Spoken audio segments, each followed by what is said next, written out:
Recording in progress. Please accept the recording. All right, guys, we have Monsieur Michel Bordeau ici, and he's an incredible friend and also incredible therapist for me and for many people in this world. And so I'll just kind of tee this up a little bit, which is we're here because I typically run these sessions for our men's group, and they submit questions because it's anonymous. So that way the men can be very authentic in their communication. And so this is the first time I'm gonna go through the same process, but upload it for the public, because in the recent 2 years, but definitely the last year, I've had so many people who are dealing with burnout and do not know how to deal with it. And I myself, I'm not an expert, so I can only make suggestions that are not backed up by any real certification. So I really want to have this discussion with Michel, and I know he has his own story, but what we'd like to do is deep dive straight to your questions, and then Michel can also ink in his own experiences as we go along. So we go straight to the guts. And Michel, you ready for our first question? Absolutely. Okay. So just so people know, there was I'm going to quickly share, but I always just quickly share, then I get off screen to read. So I'll be reading this here. They have 10 questions, and a few people submitted more than one question. So we're going to go with the first question right now. All right. So I'm going to stop sharing because I want to read. So we like to see each other's faces. So I feel really burnt right now with a combination of a failing marriage and a job that I enjoy, but it is taking up a lot of my time. I work out and eat rather healthy, but I feel weaker by the day. I cannot sleep very well, and I can't seem to shut down my mind. That's the start. I know who this person is, so if you have certain questions, I can respond because he's opened up to me about his marital challenges. What was the question? So I guess he's wondering what do I need to do, basically. That's all he wrote. Okay. And he wrote to me, he goes, I just submitted my question, that's why I knew it was him. And it's likely he's feeling burnt, and he just was curious, what would you advise based on what he's sharing? So he's isolated a lot of the components of burnout. I mean, there's at least a couple that he's isolated that are physiologically will exhaust you. I mean, number one is sleep. Sleep deprivation, 1 or 2 hours, and then you see your stock of memory, your executive functioning, your ability to manage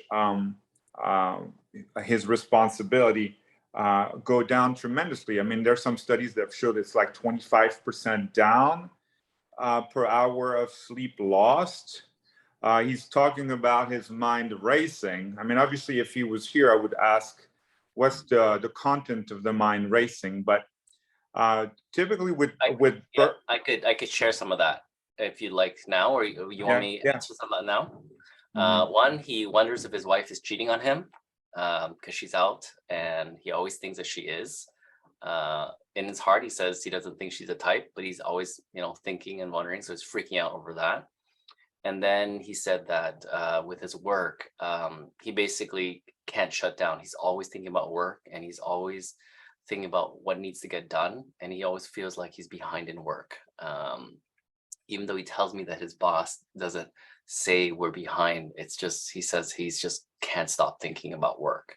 Those are the two main things that he's feeling. And he doesn't seem to have too many concerns with his kids.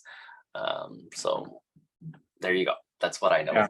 And then you mentioned he eats well, which I like to hear. I mean, as you know, from when we met a few years back, I've lost a tremendous amount of weight. And then I reset my whole life by eating what my metabolism requires. And it's improved my sleep, it's improved my ways of thinking. And right now, what I'm hearing is he's getting burned out, certainly physiologically. I mean, lack of sleep will be the first thing that creates this feeling of burning from within, like burning in.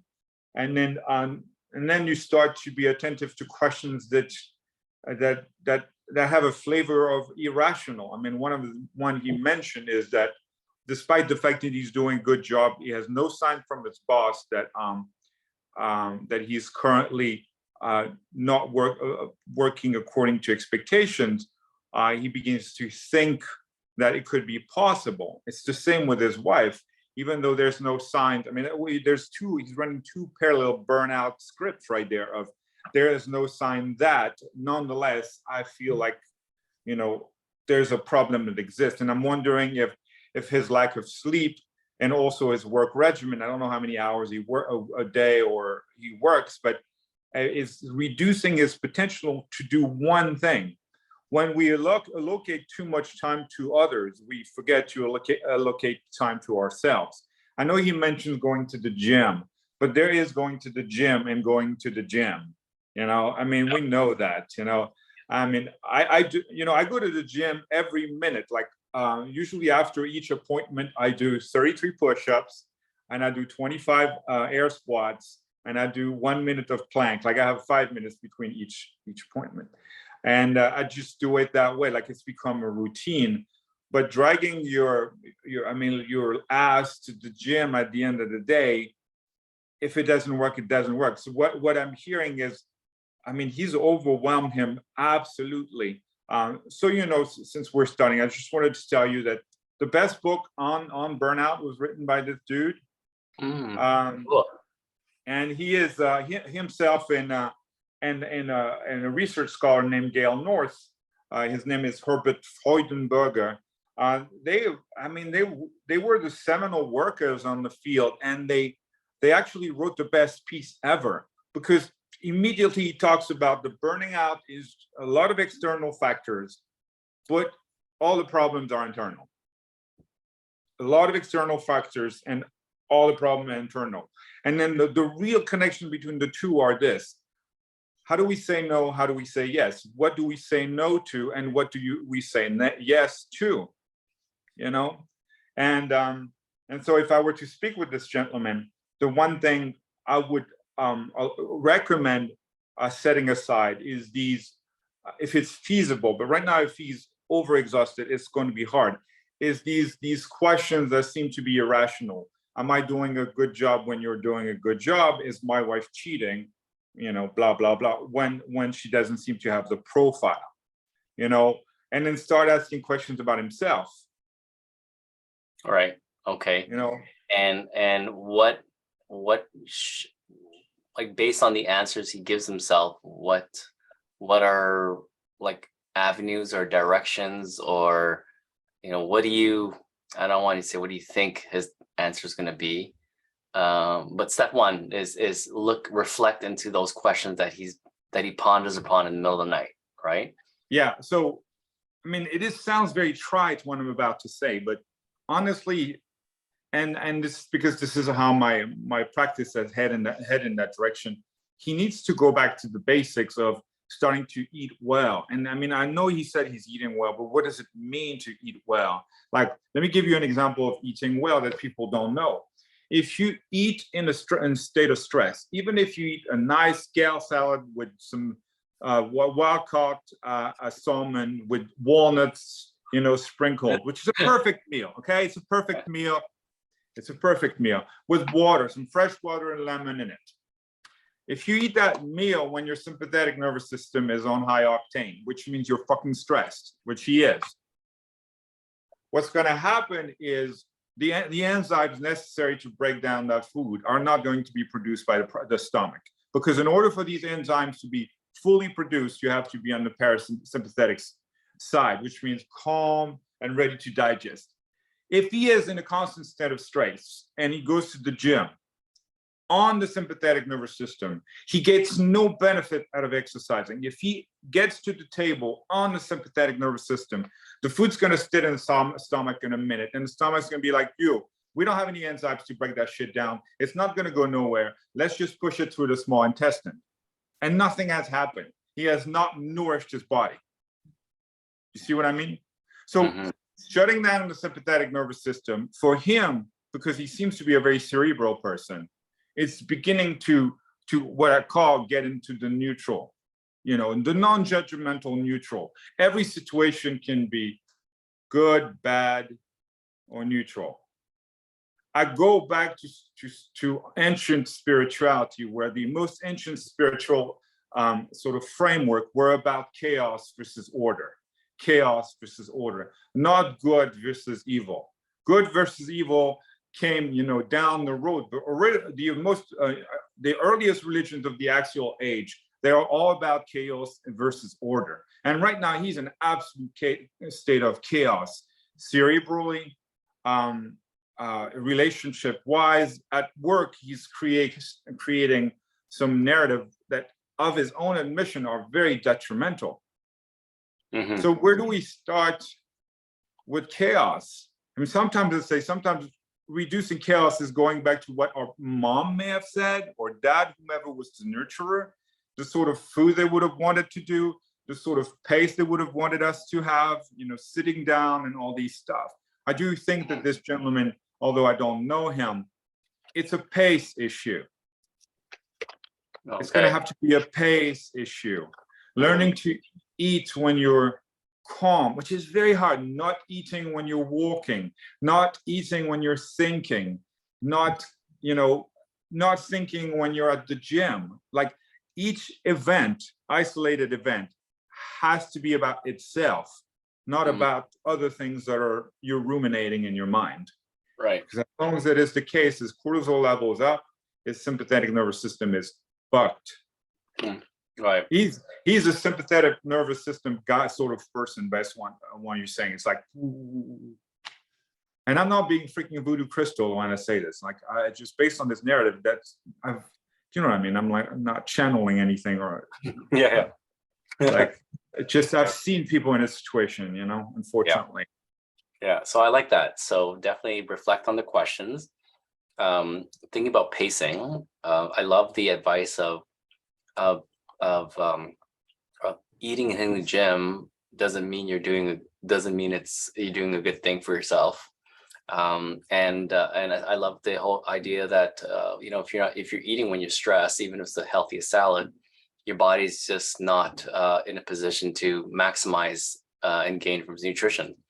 So, and that adds to the stress of the body. It doesn't nourish the body, and then it becomes a cycle. And he's probably already in the cycle.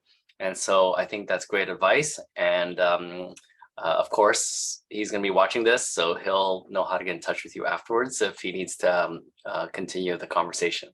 So rock on. We're going to go to question number 2. AC, Tom, so far so good, guys? We Gucci? Awesome. I think so. Yes, sir. Yes, sir. Yep. Okay, awesome. So next question here is, this guy submitted 2. Or actually he or she, I don't know actually. Thanks for allowing me to submit this here. I would never post or say this in public. All right, that's always a good start.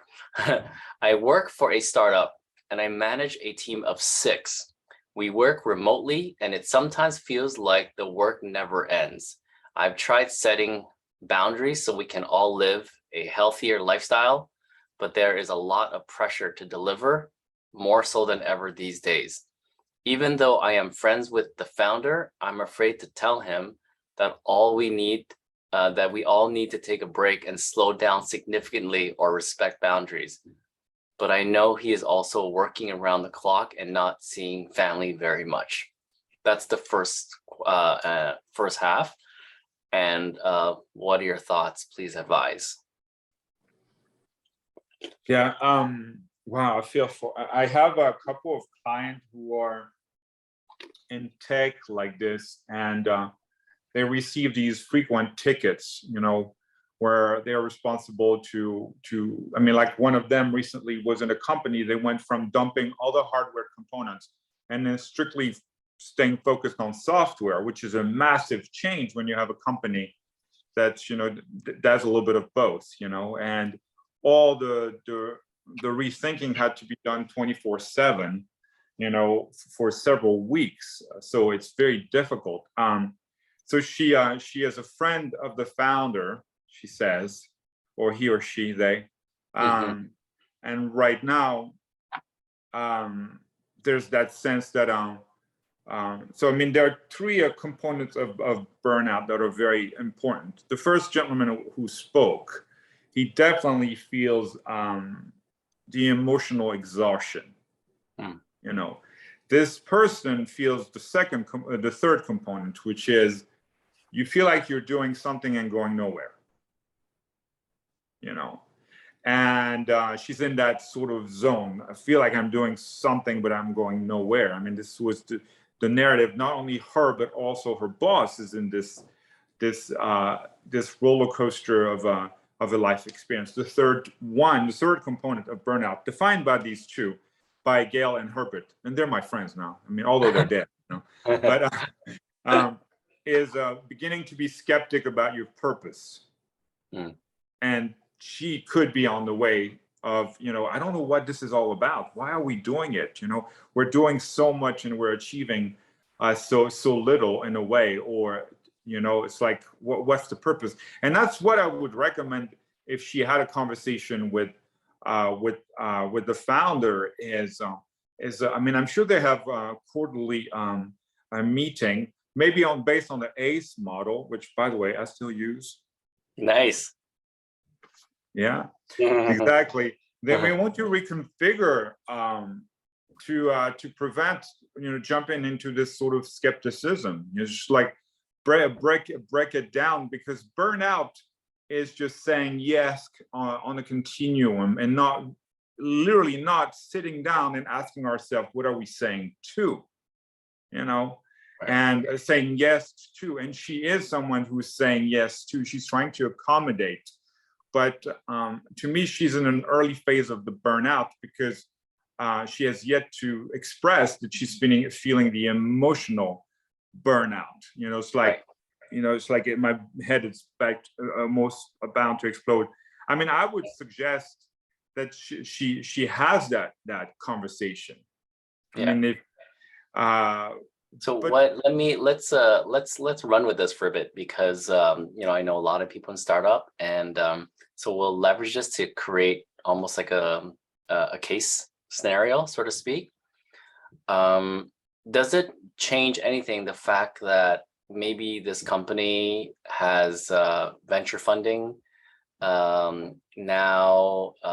You know, they are struggling to grow. Maybe, I don't know if these people feel connected to the mission of the company, but maybe that's why they all care for the company. I'm using a friend of mine's company as an example, because I know everyone loves to work at his company, right? And he's a great boss and everything, and he's a great founder. So I'm just pretending it's his company. But I also know that that ever since the pandemic, really, I find ever since January in particular, they are just working around the clock, constant. There's a few things that's facing. People are not giving money, as much money or as often. It seems like that, at least. So although you see hundreds of millions being given every day, but you know, that's what some people feel is like, wow, we were going to get a second round of financing in September, but it's not going to happen. But we have to show our numbers. So it's like a video game. That's how I see it. Like, remember those Turbo, the old video game in Atari, right? Like checkpoint, you know, and I find like they're always trying to get to the checkpoint, right? They're all trying to get to the checkpoint. And when you're a manager like this, I don't know, woman or man here, I actually don't know this person. They seem to reflect a lot of what my other friends have expressed to me, essentially, right? Is, oh, we have someone coming in here, all right. And so does that change anything? The fact that it's almost like, I find a lot of them are working hard because they feel it's the only way they can survive professionally, even, right? Because if not, then maybe the company might go bankrupt or something, you know, or they might get laid off because the company has to lean down a bit, right? And it seems to be like a very common thing in the startup world these days. It is a rough world to even just be a founder of a company, because you have your investors that have high expectations. I mean, You have earning of 20%. One quarter, they wanted 30%. You know, it's hard with your leadership team because there's always potential for resistance. It's hard at every level. I mean, these people are accustomed to hearing one thing, and almost one thing only is no, no, no, do it differently, and change the strategy and improve. So having this sort of incredible stamina to stay on task is part of what's expected. But right now, in every single industry, like I can think of someone who's a loan officer. I have a surgeon also on my caseload.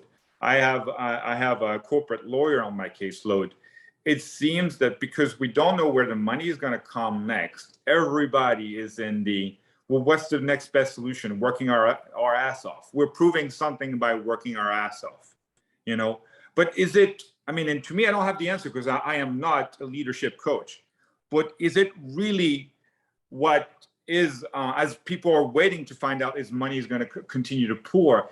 Is it the best strategy to work harder and harder and harder? Or is it better to work better, like more efficiently, you know, or try to kind of slow down some of the project, not to downsize to the point that it reflects poorly on the matrix, but at least, you know, learning to pace ourselves. And again, I go back to pure therapy, pure coaching, not being afraid to say no, but a strategic no, not a no, a regressive no, I don't want to do it, but like a strategic no, as long as it is a no that's within the you mentioned the mission of the company, it is still a positive outcome, because the mission of the company, I mean, it's still globally under the umbrella of the mission of the company.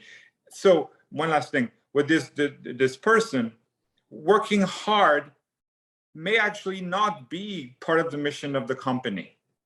They might be doing a lot of hard work that doesn't exactly fit the mission of the company. And investors want the mission of the company to be aligned with the work, based on what I know. And you know better than I do about this. But mission and work have to be aligned, otherwise money's not going to show up. So I'm actually reading, because they submitted 2 questions. It might be related, or we might add on this, but then she wrote, related to my first question, how do I support my team with their mental health and burnout when there's so much pressure to perform? I'm not looking for management advice, but perhaps there's some more psychological support I can provide for my team. Okay. And she knows her team very well, I take? I guess so. This person I don't know. So, but I think let's say she, for now, she cares for her teammates. And I think it looks like she wrote here, right? I think the work never ends. I'm assuming either she's being proactive or she thinks some of them are burning out as well. Yeah, well, it would be nice to psychologically to take a quick burnout assessment. She could do this, you know, because there are some good ones. I mean, the very first one he had is pretty cool. I love it. It's pretty straightforward. The questions would be difficult for someone on the spectrum, and I'll explain to you what I mean by this. I actually was diagnosed on the spectrum since you and I met, and I work a lot with people who are high functioning on the spectrum, which is one of the reasons why I work with a lot of engineers and people of that sort. And what she's describing, these situations where you have to be part of a group, you have to be co-supportive, you know, can be very difficult for an engineering mind that tries to hyper focus on their responsibility. And then as long as you hyper focus on your responsibility, I don't care what else you are doing. So this is the thing she needs to assess, is who in her team members are actually more like, I will do my work and then plow through no matter what, who wants to support her support, you know, so or who is in between. My suggestion to this person is, you really have to do it case by case, and you rebuild the group by approaching it case by case, individual by individual. Those who like to run the course on their own, just let them run with some, healthy parameters. Those who need her support, because if she's trying to give support to everyone, those who don't want support won't respond effectively or the way she wants. And she will burn. I mean, she will feel burnt by it. So it's having a common agreement that I will support those of you who want to be supported, who, based on the matrix of burnout, or whatever we decided we don't want to go to. And those of you who want to do it with less feedback, you're okay. But I think an approach where you have an initial sort of a pre-measurement, and then individualized rapport based on each individual will help her also down the road, because she's not going to try to have a blanket approach with everyone, which is sure to fail in some circumstances, Right. I could see that. I'm gonna move to the. What was the thing that she didn't want advice on? I like that, these comments of pushing away. She said, I don't want advice on management. Well, I apologize. I didn't mean to, but I think it's because I think she I don't know what, to be honest. I guess she didn't want to assume she was asking for management advice. But no, I can't give this. I have one employee, and she's the employee of the month every month, so I don't have to worry about it. She's the greatest ever. Yeah. So okay, that's cool. This one's from our Ottawa Dads group, because AC's name is mentioned here. So it says, "Hi AC, Tuan and Michelle. Thanks for hosting this. And my question is pretty simple. I feel like my work and even my screen is like a drug. I'm given the flexibility to work when I want to, and I feel a moderate amount of pressure. However, I can't seem to not look at my laptop or not look at my email on my phone. And when I put it away from me and I am with my kids, I feel a lack of presence. I don't know how to say this other than I feel like complete lack of control over my life. And I'm feeling completely burnt out." Oh, I love this. Actually, he's a good writer. Is this person a good writer? Yeah. I like this sort of like not being able to disconnect is so common, Yeah. And one thing I've realized over the years is because I used to work with teenagers, and I work with young adult and then adult. I mean, the gentleman, the oldest on my caseload is 73, 74. It's just it's interesting how the school system, and I don't know how it is in Canada, the school system in America kind of takes away some of our executive functioning skills, because everything is conditioned, including the bell between the class periods.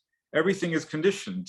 But then we started to enter this world where we have to be self-employed, like this gentleman is. And then we don't know when to ring the bell. Right. We really don't know. And what I mean by we don't know is cognitively or intellectually we know, but we haven't retrained our brain, at the neurological level to actually say, we need to stop here. We need to stop because there is tomorrow. So I do a lot of FMLA qualification. Like, people call me because they're getting burned out, and they're like, I need a clinician to help me demonstrate that I qualify for FMLA for 2, 3, 4, 5 months. What's FMLA? Is like a short-term disability or something, or? Yes, okay. yes. Here in America, it's federated, and then what this gentleman is describing is incredible, because it's true. Like, you get hooked. You get hooked because you don't know how to get unhooked. Yeah. And then even with your kids, you can't. And then let's face it, once upon a time, we had to go to an office to get hooked. Now you can get hooked at home. Mm-hmm. That sphere is no longer separated. So the conscious effort it will take for him to retrain could be sort of slow exposure approach. Like, monitoring yourself. I'm very big on measurement. I want him to monitor himself. Like, how long can he be with his kid without thinking about work? And then like time it, 5 minutes. Fuck, that's it. Yeah. That's it. Yeah. So what do I need to do to get to 10 minutes? Do I need to force myself, tie myself up on my chair, or have a second activity with my kids? Like, begin the burnout is a burn-in. Begin by assessing his habits, his rituals of life. Like, we started with assess your ritual of eating. If you eat under stress, it's not going to be processed. It's not, the nutrition is not going to help you. Same here. Assess his habit of life, but really take the time, and then you can do it with a professional. Take the time to map it out. Just 1 week. 1 week. Like, you, Tuan, how soon do you pick up your phone in the morning? I don't even have my phone near me. It's downstairs. It's not in the room. It's a rule with the whole family. I'm the same. I wake up on average at 5 a.m. And for the first hour, I mean, I know I don't have children, okay? So I'm very different. But I would say for the first 10 minutes for someone with kids, I lay in bed and I do envision exercises, you know, kind of like Marcus Aurelius would fucking do it. You know, I mean, he was the emperor of something. I'm the emperor of one, me, okay? And my dog. So, and then you guys are emperor of families. It's fine.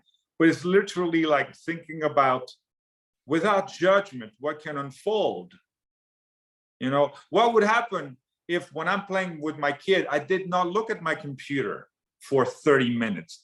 With, you know, making these deep assessments to realize, to coach our brain that I don't have the need, I don't have the dopamine need to get this. I have the serotonin need to be with my kids, being in that moment. But I still need to retrain my brain to extend the time from 5 minutes to 10 minutes, 10 minutes to 15. Same with picking up the phone and looking at emails. Do you know, in the era pre-email, I was asking a friend of mine, I was at the Hilton with him this weekend. He's been a lawyer, he's 63, he's been a lawyer in New York for years. And I said, what would happen? Like, would you guys, like my girlfriend, at the end of the year, she has to purge 800,000 email as the CEO of a global company.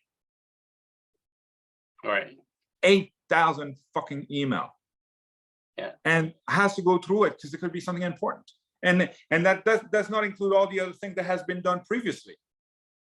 Yeah. In the era before the phone, this one, that's not really a phone, or the computer, we didn't have such high demand. We didn't have so many email to answers. We might have one letter or two. And the funny thing is, when this guy writes this book, we're in the 80s. So one phone, one landline, a mailbox, maybe a fax. Right. But already we were managing to overwhelm ourselves in the 80s. And he did his research in the late 70s, early 80s, long before all the technology. If he wrote this book nowadays, this is the #1 thing he would say. You've got to parcel your time. You don't allow time to parcel your life. You have to parcel your life according to the time you choose to dedicate to your kids, to your work and such. So I'm just reading this here. He says he feels a complete lack of control, right? Mm-hmm.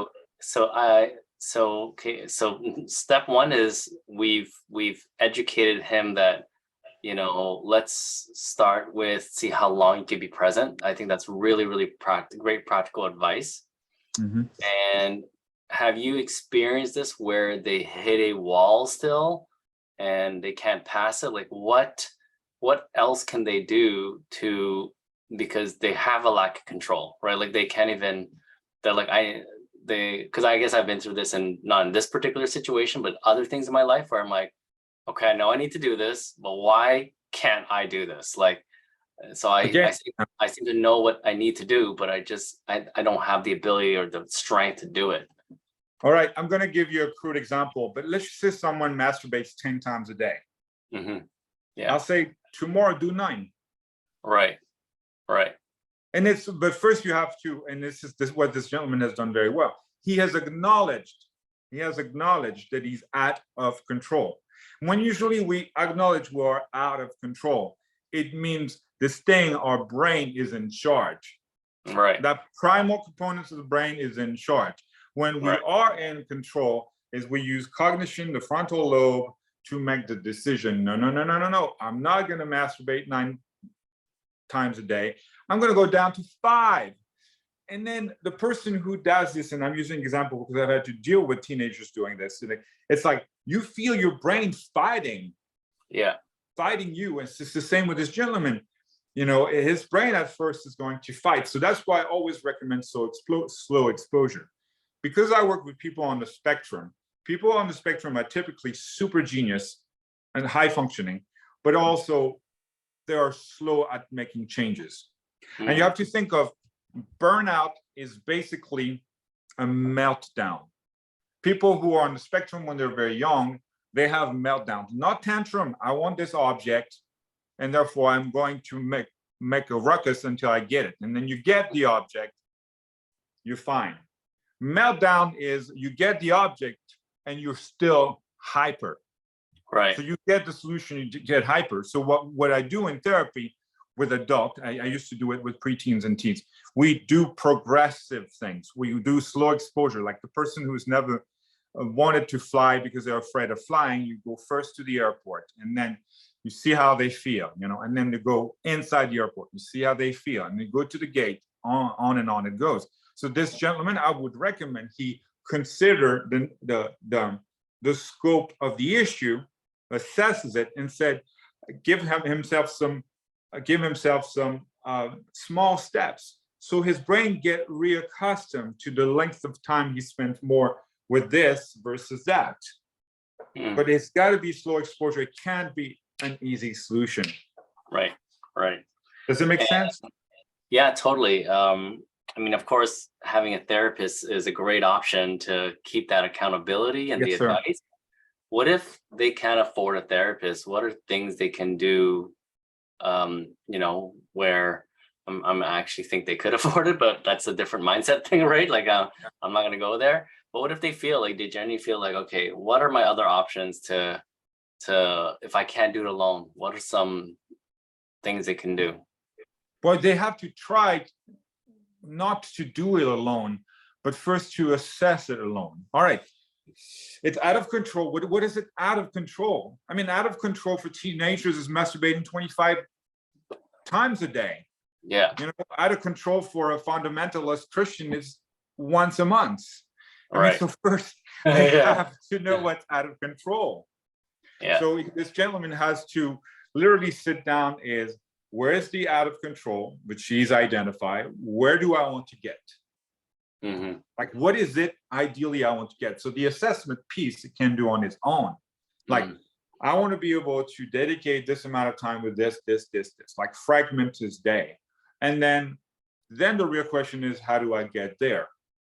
And then that's when he might, rely on friends, friends that he can trust, or even you, or a professional. Not I know where out of control is, where I want in control to be. I have to have a plan, a progressive plan. I would do it over 3 months. Honestly, your ACE system works perfectly for that. And when you have the ACE system, then I started to share it with my clients. I put an S at the end. Oh, awesome. And the S was for serenity. Because this is what's missing with burnout. Fucking serenity.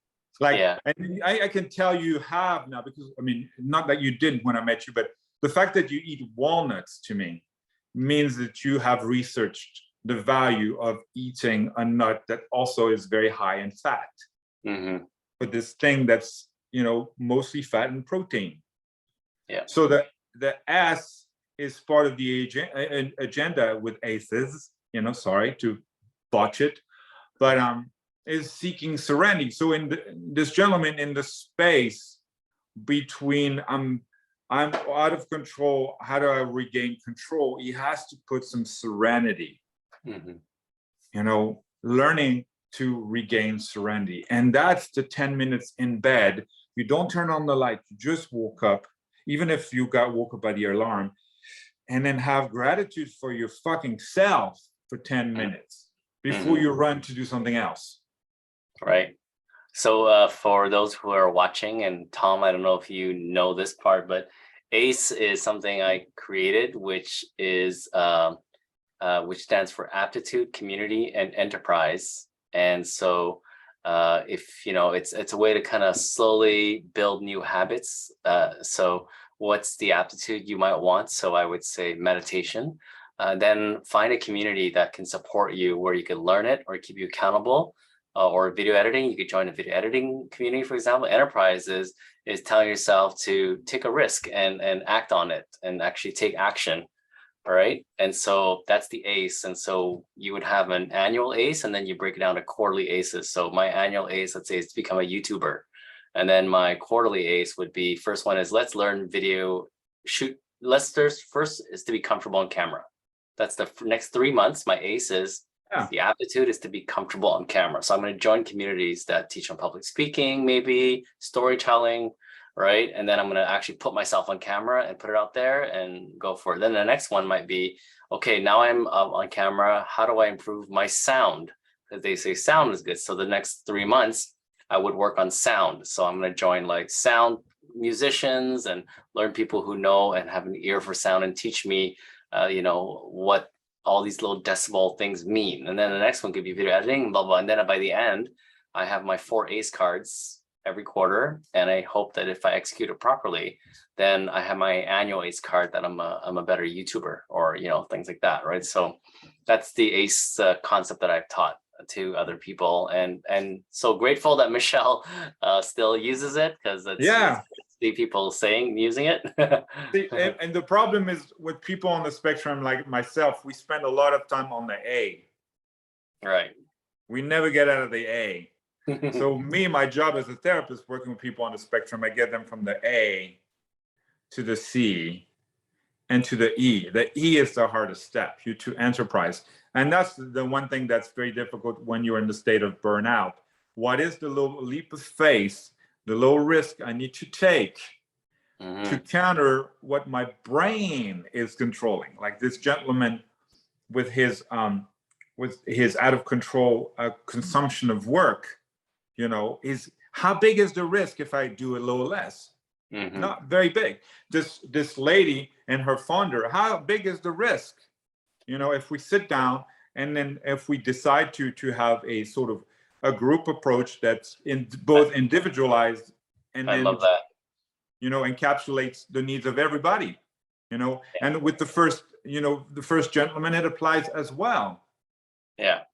You see what I mean? Write that down. I love it. How big is the risk if I do a little bit of this? And I think that's such an incredible piece of advice, actually. And I still like burning out is burning in. So I'm just looking at my notes. That's why you might hear me typing, because I want to summarize certain key things that I'm learning from you. And I think it's great. Yeah, go ahead. Listen, I just thought about it because I'm watching myself move and I smell better. Now, thank God we're not, because I'm sweating. I just got to the airport.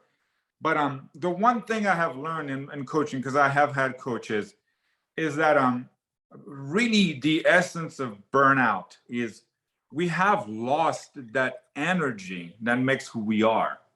Right now, you see me fully energized. I'm in sync. It's called egosyntonic. I'm in sync with myself. And sometimes in a state of burnout, and I'm just thinking more specifically the second person, I think she might feel like she's not in sync with her personal values or personal mission, a personal sense of life. Right. You know, right. Because she's probably a tremendous manager. Although obviously she does not want advice on management, so she knows her shit, you know. Yeah. But sometimes a manager who's dystonic does not know how to lead a team. Right. So it's like egosyntonic, I'm a great manager. I don't need advice. Dystonic, I don't know how to fucking manage the crew right now because everything is on a burnout. Right. What do I need to do? Yeah. You know, where's the space in between? I mean, her points are wonderful. These would be great conversation. And I'm sorry, I'm going out, but Oh, it's great. we're burnout when we have lost our energy. And I was like this when I met you, man. 6 years ago, I had lost my energy. I looked at videos of me at the time. My eyes looked like I'm a drug addict. I was a vegan, for goodness sake. I didn't touch anything, but veganism is not for me. So but when you're burnout, you don't have the energy of the 13-year-old who could take these tiny little risks. Mm-hmm. Yeah. You know, I love it. Tom, you there, buddy? I'm gonna see if he can. Yeah, I'm here, Twan. All right, I'm gonna enter the next question into the chat. If you can possibly read this for me, that would be great. As I actually just got signaled, I just have to go upstairs and do one quick thing for the kid, and I'll be right back. It's literally gonna be 3 minutes. All right, and I'm gonna refill my water while I'm at it. All right, and it is in the chat. All right, buddy. Okay, here we go. How do you address an addiction to work? I know I'm working too much and I know that I'm feeling burnt. However, I simply don't know how to stop. It is weird, but I almost feel like work is an escape for me. I like that people depend on me on my work, and the more I spend on it, the more I feel I'm taking care of others. Ironically, my daughter did express to her mother that I'm always working and I'm always on the phone and I never play with you. I feel like a deep sense of guilt, but I don't know why, but I just can't stop working. Even worse, I start new projects. That is a rough one. I mean, I would say read the sign behind Tom. That would be my advice. Dude, this saved my life. Oh, here, this saved my life, right? It's great for clients too. Keep it simple. And to me, the entry point is, wait. One time I attended a coaching event, and this guy said this. This is amazing. So the question, this gentleman said he's addicted to work, okay? And he says, even my daughter pointed it out, but I can't stop it. I like the thrill, which is super dopamine-like, of helping people. He probably does a good job. He likes the excitement. He feels, this is a guy who feels so egocentric, in sync with his life mission, that he goes overboard. But his life mission is also to listen to his daughter, which he did. And the daughter said, well, dad is not being attentive, you know? So I was at a coaching event one time, and this guy said, you know, I'm very busy, multi-billionaire, travels the world. He had just flown from Ireland when he came to see us. And he said, you know, and then I got three teenage daughters. And, you know, I always make a point of talking about 3 minutes with each every day. And the people were like, 3 minutes? They're like outraged, that's all? He said, well, let me explain. They're teenagers. They don't want to talk to me more than 3 minutes. But I make a commitment of talking to them more than 3 minutes at least, because at the end of the year, it's three times 365. It's a long ass time spent communicating with his kids, you know? So this gentleman asking the question, to keep it simple, because that's where we start with Tom, is like, just, there's a massive life acknowledgement. Daughter is recognizing that you're overcommitted, and that's okay. It's okay to be overcommitted, but it's, you know, it's okay to know our upper threshold, but it's also okay to know what other people demand on us.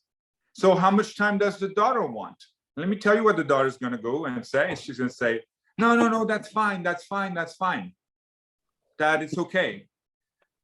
That's when we need to take the risk to say, no, it's not okay. I'm going to spend 5 minutes a day with you. And on it goes. And then the brain get reconditioned. Oh my God. After 3 weeks, you know, those 5 minutes, because what it does, it builds serotonin. And then after 3 weeks, like, why am I spending just 5 minutes a day with my daughter? Why don't we go on do something together? You know, whatever, which would be like a 90 minutes event. And then you have one every 3 weeks. And then eventually when the kid, you know, ages out of the house, then there'll be something that's set in motion, like vacationing with your kids will be real pleasure. You will want to take a break from work so you can have that time dedicated to the kids. So keeping it simple essentially is making a commitment, a tiny low risk to small increment in times, but aggregate small increment of times, and that's what I would recommend. Also, addiction, I mean, as a therapist, I take this word very seriously, which would mean addiction, he wakes up in the morning and that's all he thinks about. He was talking about addiction to work. Right, yeah. And that's where there's a little space to start, not upon waking up, back to what I was saying earlier, but maybe 20 minutes later, if you can, focusing on who he is and what he is, creating a little bit of serenity before you start the day. And if he does this every day, after a little while, he'll get accustomed to it and you'll appreciate it and feel less addicted. Very cool. I love it. Thanks, Tom. I have the next question here. So I'm not sure if this is burnout. Okay, all right. But I am getting to a point where all I can think of is the worst things. I guess it's depression. I felt it building up over the last 2 years, but over the last 3 months, it has been pretty insane. I could feel myself lying down and having thoughts that do not exist. Yeah, I guess, but it feels so real and it triggers me. It triggers anger, and then I go down this rabbit hole where I imagine what I would do to address this, even though it does not even exist at all.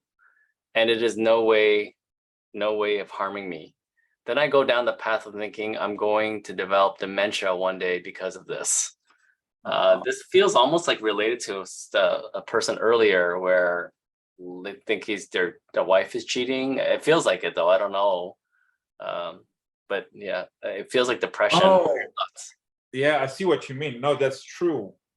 It's like to me, if you have lost a vision of life, you're kind of like in the cave, like the philosopher stuck in the cave. He does not become brighter.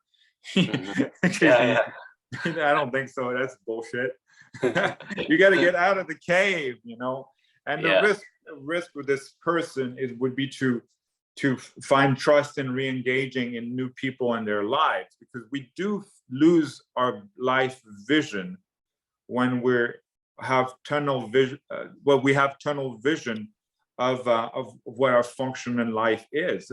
Sometimes, one of the greatest things I've done for myself, I'm going to use myself as an example, is I've always loved 80s music, and this Frenchman is a great dancer.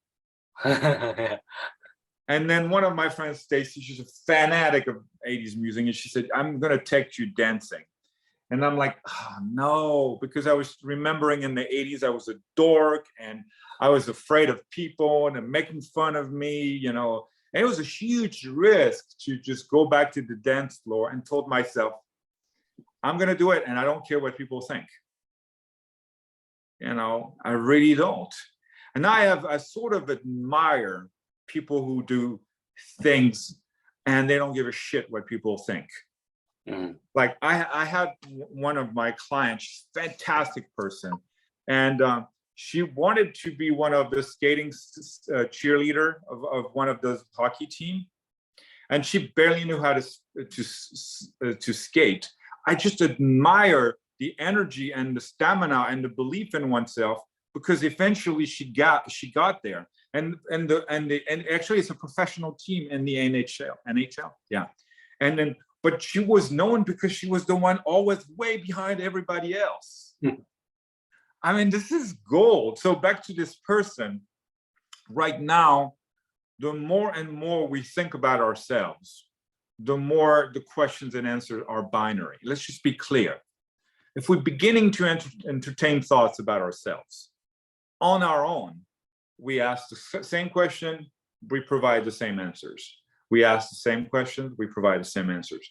The moment we say it's a no to that question, we reinforce the no, and we make it believable. Mm. The moment we say yes, we have the power to reinforce the yes, and we make it believable. I will be a cheerleader of an NHL team. It Right. becomes business, you know. I will go dance on the freaking dance floor.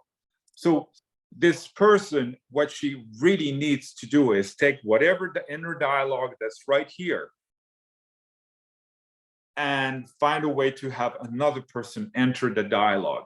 And then someone they can trust. And I don't mean a therapist necessarily, because I'm not here to say this, but learning to trust another being, even if that being at first gives lousy advice, but at least listening, learning to hear what people have to say is very important with burnout, because we are so inside ourselves. Mm. We don't listen to hear. And I'm not making any assumption about this person, that she's not a listener, but beginning to listen and then trust that what people want us to do might be beneficial. Right. You know, we have had 3 examples. The founder is my friend, but I'm afraid to talk to him. It makes no sense to me. Right. You have the language. Now, if you talk and you're belligerent, you won't. You know, my daughter wants me to work less. Start talking to her. She's sending me the signal. Right. Do you see what I mean? Yeah. I hope this person can find someone where, and this is the point to take, whatever inner dialogue she has right now is on the pendulum of the same narrative. And we need that thing to start moving. Because otherwise it's going to be a wrecking ball. And not as pretty as Miley Cyrus on the wrecking ball. You know, it's going to be a lot more dangerous. You know? I love it. I love it. By the way, this is a very smart song if you pay attention to it. Right. I'll have to look at the lyrics. I do know the song, but I actually like the song. I just never paid attention to the lyrics. Awesome. I actually really appreciate that response. And yes, they do. Yeah, they do. So next question here. I feel overwhelmed. I also feel like I cannot take a break because too many people depend on me. My wife is a stay-at-home wife taking care of 3 kids, and I am a manager in my job with 3 reports. I was promoted last November and then hired on 3 new staff. My boss knows I am new in this role and still requires some time to build management skills. I know this remote situation is new to everyone, so we are trying to figure that part out. I simply don't know what to do anymore. Everyone is working really hard. My wife is super burnt out as well. I'm lucky we have no problems at home between us. I feel very supported by her, and she knows I'm doing everything I can for the family. I just don't know what to do when everyone around me feels overwhelmed, and everyone around me seems to need a break, including myself. Man, all of these people are high achievers. Yeah, that's kind of my I find AC and I think our tribes that we build attract very conscious and aware. But see, the problem with high achievers is there's no paradigm out there for high achievers to chill. I mean, the real paradigm should be 3 hours of high productivity during the day, and you chill. Yeah. We don't teach this in schools. No, I mean, I don't know how Canada is, but the model in America, once you leave high school, it's very Calvinistic. Like you have to work hard to prove yourself. Oh, you know, but working efficiently to prove ourselves is something that's not taught. We can't fault people who get burned out because they don't know how to be efficient. It really is not taught. In America. It is in Europe. Right. I don't think I'm being highly presumptuous here, but I don't think I think chill is out of the dictionary in Asia. There's no such word as chill. They're like, it's a made up word. Yeah, it's like, wow. So with this gentleman, and again, you know, this is funny to hear these different questions because people are essentially given permission to do something else, you know, because they're high achievers, but they don't take the risk to do that one thing, you Right. know, reassess and all. And like this gentleman, it's his boss. He's changed his career. It takes 18 months to get in the skin of a new teacher, 18 months to get in the skin of a new coder who just showed up into a company. I mean, to really feel like you belong to the company culture, you know your task, and then a new manager comes and you have to start over. And I'm saying 18 months, I'm exaggerating. You know, it takes a month, you know, because people don't give you that much time.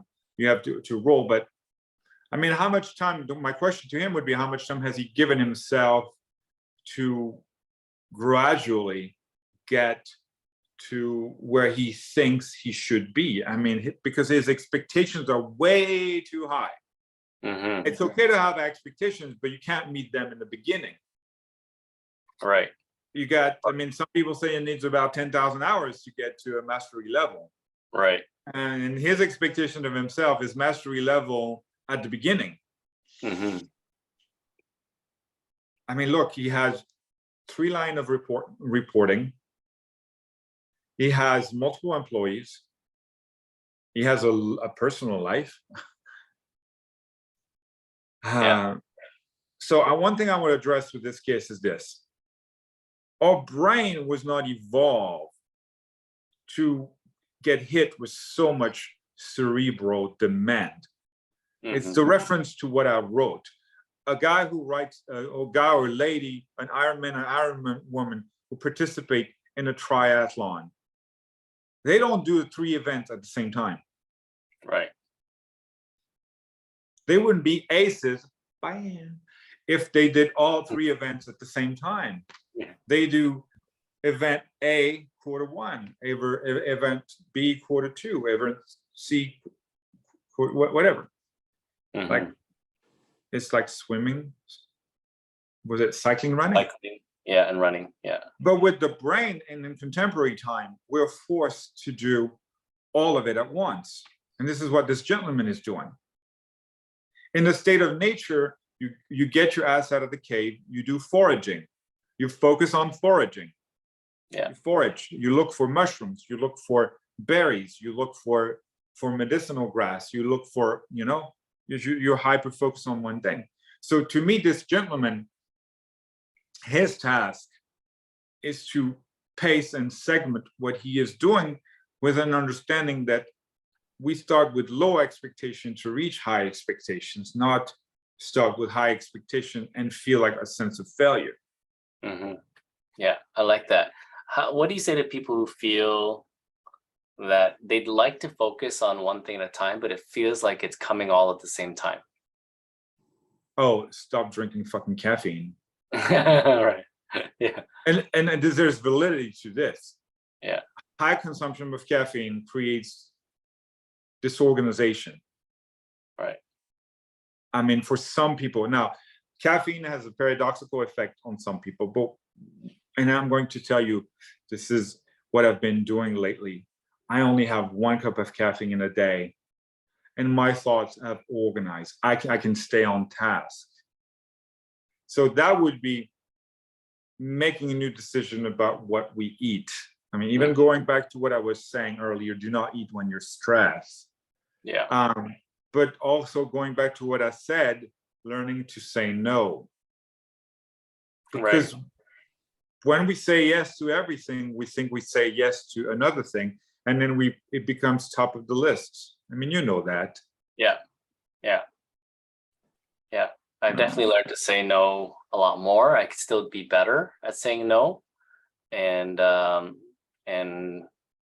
even saying no to myself, I think, I mean, AC and I, we were together yesterday, and I want to do so many things, right? Because I have so many interests, and I don't want to say yes to all of it with myself even, right? And that's not going to work, right? And then when you listen to your brain and you've said no, you realize that it doesn't freak out. Yeah. It doesn't go, what the fuck are you doing to me? Ego explosion. It really doesn't. It's like, that. oh, it was just me saying no. I had to do this as well because I was doing like 35 appointments a week, which is exhausting.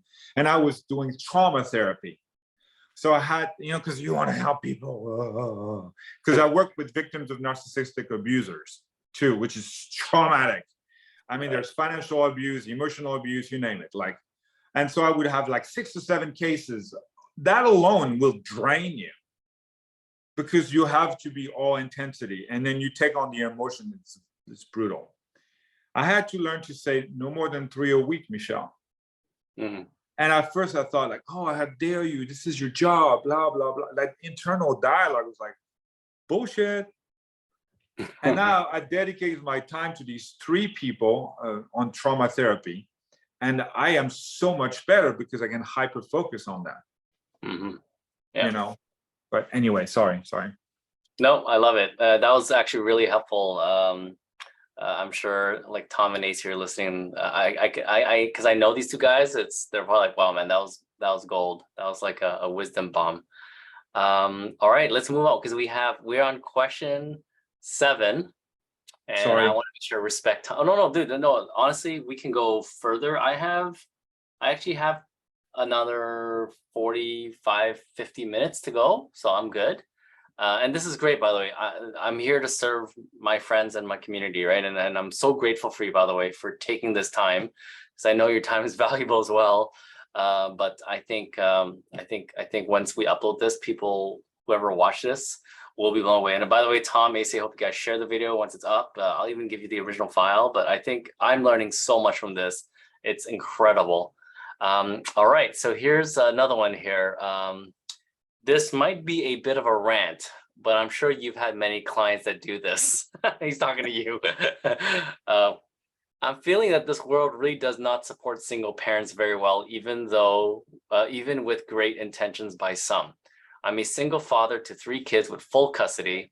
I do not have much support in the city I'm in right now. Sometimes I feel like I don't even have more than 10 hours to dedicate to work a week. And that's because I am mentally drained in so many parts of my life. One of my kids is a special needs kids, which I get some funding to bring in some support, but that's insufficient. And then the other 2 are quite active, and I'm the one who drives them everywhere. After 3 years, plus the impact of the pandemic, I feel like my candle is being burnt on both ends, and it's coming to an end. I'm not suicidal or anything, so don't worry. I just feel super drained mentally and physically. I don't know how single parents do it. So number one, if he was not drained mentally and physically right now, he would be an alien, a sociopath, or whatever. Like he would be, because what he just described is like, holy shit. And it's true about the structure of singlehood, as you know. That's why you created the group you created. Mm-hmm. That just, that doesn't help.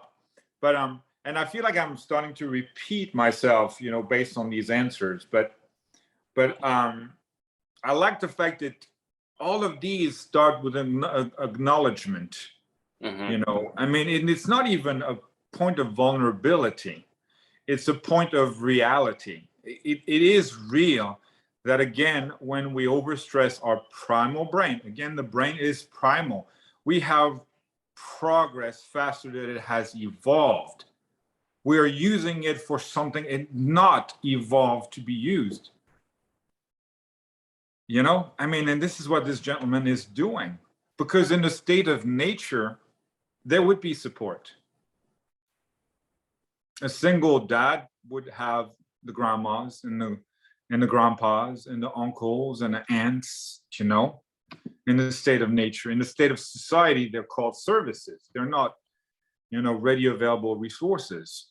Right. So, and then because also the world is so vast, your family might be, in Vietnam or in France, like myself.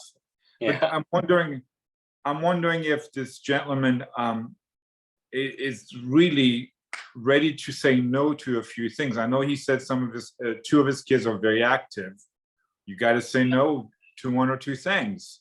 Right. And they will be disappointed, but this is an act of parenting.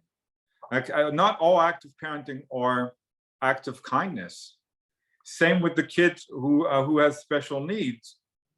He has to be told no.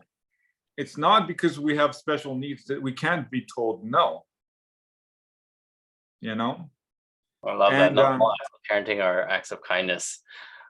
It's true. You just got to do sometimes. Just got to do it, right? You know, when I get parents who co-parent and I hear the complaint, well, but he's parenting this way or she's parenting that way.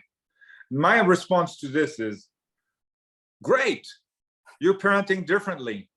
That means your kid's going to be exposed to two different kinds of parenting, and eventually they will choose which side is best for them. Yeah. You know what I mean?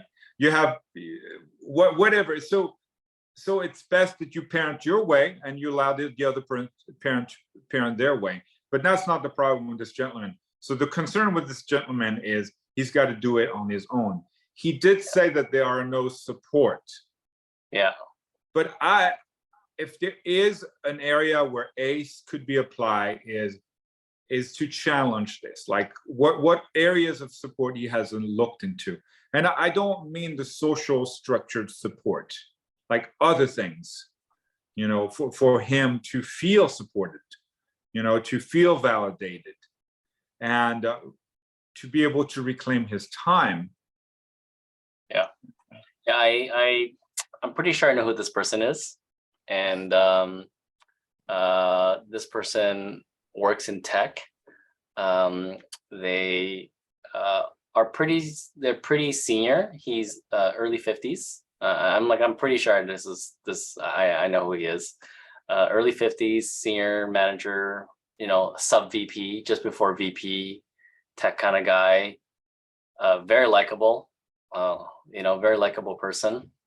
And yeah, I mean, that's so far, that's the information can provide, at least, you know, likable, lots of responsibilities, you know, in line for a VP position, and works remote, you know, and manages some people. I don't know how big his team is, but yes, I do know that his kids are at this is the two teenagers.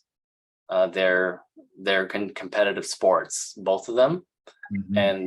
And they're both really good athletes too. You know, he's a former, probably would have been in the NBA if he wanted to, if he's that good. All right. And then of course his middle child has a disability. And and the boys have always contributed to helping their brother, but yeah. Now they're just getting very busy with their sports. And I mean, I know, like, they travel with their teammates because he can't take them to their games and tournaments, so he sends them off with fellow teammates. But you know, I'm not surprised that he submitted a question, right? I mean, he comes across very strong. Like, no one can tell he's dealing with any problems right now. Like, him coming here is I think a way to let it out. Yeah, well, I'm grateful to hear this.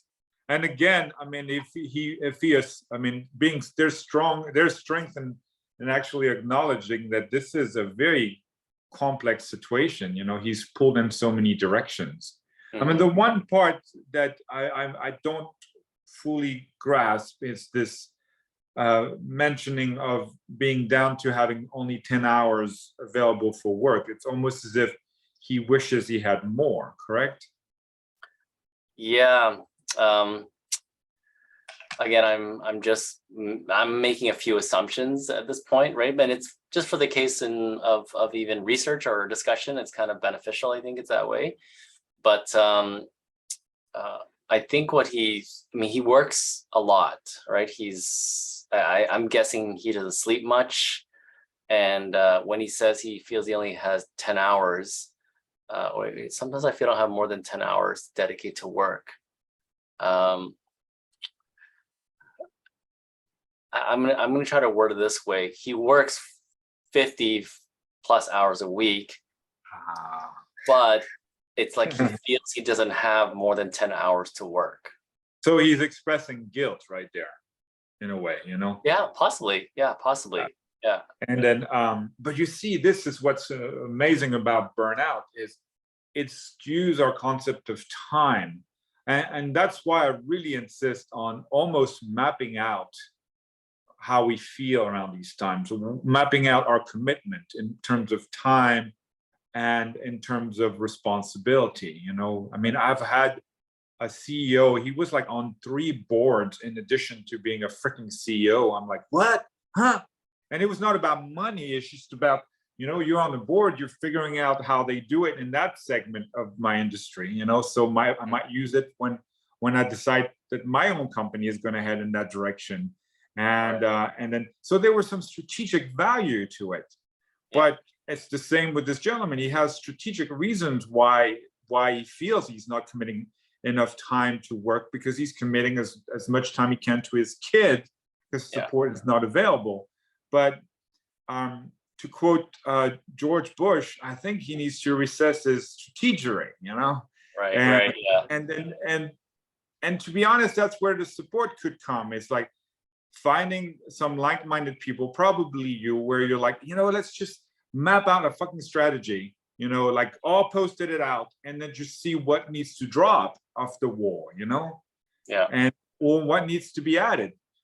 What I like about this guy, his mission is clear. He wants to make sure his kids are heading in the right direction, all 3 of them. And that's pretty impressive. I love that. No, it's great. I think what you shared already, and when even from the beginning of the show, if he watches this, I think it's gonna be a huge aha moment for him. He'll get a whole bunch for sure. I'll actually even talk to him because he's actually not a shy guy. He's willing to go on camera and stuff, but he just loves submitting things like this. So I know. So, but if I could get him on next time, just to share since the show, you know, since our talk here, I wonder if it's gonna impact him. I'm gonna move on to the next question. I run my own startup with over 40 employees in the company. We closed on a big round of financing last August, so there's lots of pressure to perform. Of course, I need my team to perform, but I also want to learn how to protect them from things like burnout and other personal related problems. Do you have any suggestions in policies I can implement that is able to support them from a health perspective, but also ensure that performance is delivered? Wow. I mean, this is a whole consulting job right there. Yeah. But to me, I'm sure his leadership team and his employees would love to hear that he is concerned by that. And this is great insight to even know that, you know, the leader of the pack is not just looking forward and think he's doing it alone, but he's looking back, you know, being mindful of who is on his team. And so what he means policy is balancing effort and reward, or effort and this is a little more complex for me than just pure psychology, because it really is an act of consulting on what he would have in place already. Right. You know? Because he might also be in a case where what he has in place is really freaking good. But because he is feeling the burnout, he thinks, is it good enough? Right. That's true. So, it could be a projection almost. Yeah, exactly. So you would have to assess in a clever way, because, you know, oftentimes when you have employees, they give you the answer you want to receive. You know, the number one measure of something is fucked up in your company is cynicism. If people are like, what's the point of all that stuff? You know, they resist at that level. You know, I'll do it. That's when, you know, that phase of burnout. I want to go back to the 3 points of burnout. So emotional exhaustion. So if he has an employee who are emotionally exhausted, they will just disconnect, and they will get sick more frequently. You know, confused about what they have to do. Why am I doing this shit? So if he hears a lot of, why are we doing this? As opposed to, well, could we do something different? Which is a very more dynamic, you know, hey, you know, why don't we try this avenue? But why are we doing this? And then sheer skepticism. Right. This is pointless. We're going nowhere, and all that stuff. So if he can find a way to assess this, even opening his ears in with the leadership meetings to these three components, which I would be glad to share with him these three components. But the one thing I want to cover, to me, there's got to be gratitude. I mean, I don't know if I ever mentioned to you, I created this thing called Gratitude. Yeah. French. Yeah. And so and I do this with a lot of clients every year. You have to be grateful for yourself 2 years ago. And what I mean by this, you have to spend time looking at who you were 2 years ago and the decision you were making 2 years ago. So this gentleman with his company was making some amazing, important, risk-taking decision 2 years ago. And I would love for him to just look back. Where was I 2 years ago? And that guy 2 years ago and people first thing I said, oh, I did some stupid things. Oh, stop that. No, because you are here. You are the result of that 2 years ago decision making. So gratitude for this guy who took the risk to go through some ACE processes to develop their skills. Gratitude for you now. I mean, you have 40 employees, man. You are feeding 40 fucking family. That is amazing. I feed one. I mean, in addition to me, I am the proudest employer on the fucking planet. It's amazing. So gratitude for, I give her work that she loves. We're connected. I listen to her. And so gratitude for him as a CEO, that he is doing all this. He's having these lines of feedback. He is looking back and worried about their health. He's not just worried as a CEO about the money that's coming in the bank for the next series of projects or the shareholders. He's worried about them. That's fucking gratitude. And now gratitude for him 2 years from now. What is he implementing right now? Maybe along the line of what are the policy to make sure that my employees work with serenity and then fulfill the mission of the vision of this company. What will I be proud of in 2 years from now? Right. It's called gratitude. Gratitude now, 2 years have passed and 2 years now. And if you do this every so frequently, you really realize how much you accomplish and can accomplish. Yeah. I love this because there's a few things that you've highlighted. When you say the three elements to burnout, right? I think, if he's watching this, then we could recognize a few things, like here are some signs, right? These are the signs. They don't know, they're reluctant, they don't trust, they're asking for reasons. Those are really practical signs you can look at. I think what's difficult as, I'm a conscious founder, so I've always valued culture growing up. So but most of my friends are not the culture doesn't come as prevalent as me or as a top of mind as I do. And so I of course have seen their meetings and we've talked about meetings, and I also know people who work for some of these guys' companies. And when your leader or manager comes in and starts a meeting, or they don't discuss the mental psychological side of work, and it's not because they don't care, but they just weren't equipped with the tools to either sense it or ask the right questions, or set up the environment so it's safe, right? And I think that's like a big part of growth in management these days. And this guy, I think I know who he is, but I don't know for sure, because I have so many friends who raised money last year, and they were around 40 and stuff like that and stuff. But it's fun. I love the fact that it's pseudo-anonymous because it's even more interesting. You know what I mean? Yeah. Because when you profile someone that you start with what you know of them. Yeah. And me, it's a super challenge because I'm like, I don't know these people.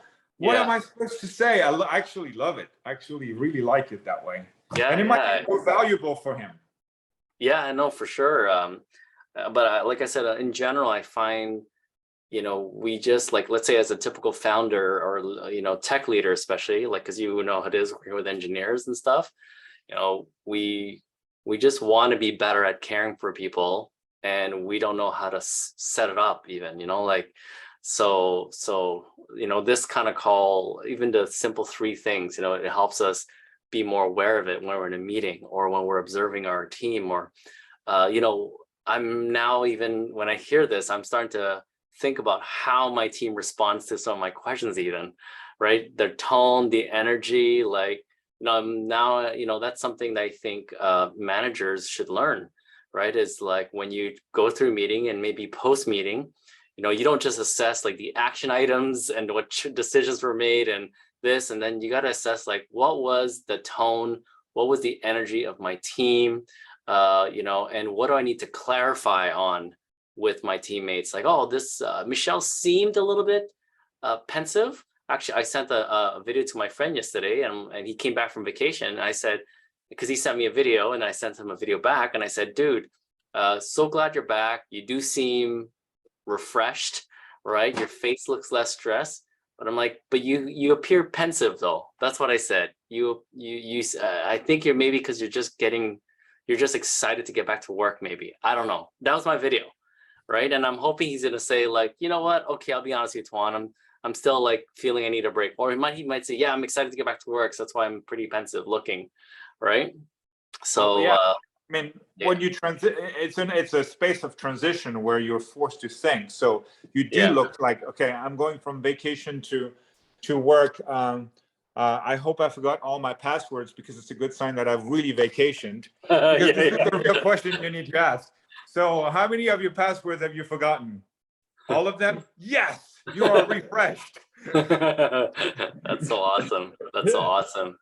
Okay, my phone is my iPad is having a moment. I need to plug it. Oh, I've Okay. got well, I am having a moment. But at the same time, a CEO's job is not to be a psychologist. Right. I mean, you guys, because you guys have to worry about investors. You have to worry about the many no's you receive. You know, it's a really challenging job. You're talking about having incredible stamina.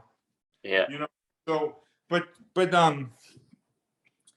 I mean, to be honest, it's the leadership team. I don't know how its business is structured, who could do the job of giving him a vibe. He could have, if he wants to recreate his to establish a policy piece, he may wants to assign different tasks to members of the leadership team to collect some information. Yeah. You know, with Yeah. with the very honest initial statement thesis that, you know, I really want to make a commitment to staying away from cliche language, but a commitment to preventing burnout. Straight into it, you know, and even having a forum internally in the company, just talking about burnout. Because if you talk about the subject at hand, you will get the vibration, the feeling, the energy of the company, and he will know immediately, you know, whether he's on track with his mission or not. Yeah. Now, I love it. and I know this is going to be a tangent, but I want you to be aware of one thing, though. I am on the spectrum. I'm very high functioning. I can't stand being in a meeting. Right. And so I will always be the first one to be skeptical. I'm always going to display these burnout symptoms because I'm on the spectrum. Because my mission is my mission. Yeah. You assigned me a task. I will do the task. Don't ask me more. Don't ask me less. And then if others don't do their tasks, I'm exaggerating, okay? Yeah. I will be the first one to point it out. That's a form of skepticism. Said, well, I'm doing everything I'm supposed to do. How come these guys are not pushing the tickets like they're supposed to do? So it is also important to realize that some of the greatest working assets in that industry are also someone who struggle with what's called theory of mind and might show the signs of burnout, but really are not. just to be clear, you know. Yeah, yeah, totally. I love it. So powerful, so powerful. AC and I were just thinking, like, when you speak, we could just see all these little snippets. That's just so powerful. You know, CEOs are not meant to be psychologists, and it's so true, right? Like this, I could just cut a few parts that you say, and it's just so much value in it. So I love it. All right, we're gonna move on here because I want to be respectful of time as well. Here's a good one. It's short. I'm a self-employed individual that does everything from marketing to delivering the service to accounting, and of course, take care of my family. What can a solopreneur do to prevent burnout? I say I'm almost there, but I think I'm already there. That's what he wrote. Oh, he's a solo entrepreneur? Yeah. Does he have employees? Nope. No, he says he does everything from marketing, delivering service. I don't know who this person is. And of course, yeah, he does everything basically by himself. And he says, how can he prevent burnout as one person doing everything? Yeah, I do remember when you start your own business. I mean, it starts to feel fresh when you delegate. Mm-hmm. You know, like because he's doing too much right now. I mean, if his mission is to be a jack of all trades, fine. But if he's doing all the ancillary responsibilities in addition to what he's supposed to do, I mean, he will get burned out, you know? Yeah. And so what is it he can delegate to prevent burnout? It's true. You know? Yeah. And I would present the delegation as a form of scaling up, not as a form of admitting defeat. Because if you think about it, scaling up is hiring people. Yeah. And so if he does it in conjunction to having some vision about his growth, not just to do the task that he can't do, or that it's too much, but I'm hiring someone with a vision to increase revenue, get to double six figures or whatever. Yeah. Yeah. Even if he fails slightly, he will succeed because he'll have understood how to work with someone else and trust someone to do something. Right. Yeah. Burnout is really also a question of trust. I mean, look, think about it. A lot of people burn out when there's a change of manager. Why? Because the new manager shows up. This is worst case scenario. Not every manager does this. And I'm saying this to this lady so that way she doesn't nail me. But oftentimes you're giving a new responsibility, you want to make adjustments. Right. And some people are not comfy with it. And a lot of burnout comes from a new regimen. Yeah.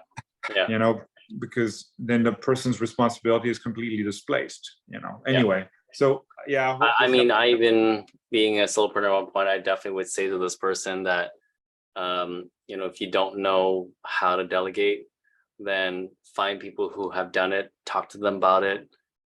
Maybe part of your fear is you're afraid to delegate and you don't know what you're doing, you don't know how to manage, and it creates a cycle. But you know, I've seen friends who feel super burnt because they're doing everything, and so you know, I would definitely look into learning how to delegate and learning from people who have actually done it. Right? Yeah, At least one of the steps.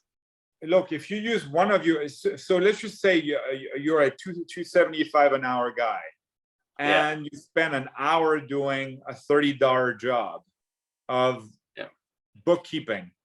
Yeah, you've wasted $245. $40. Yeah.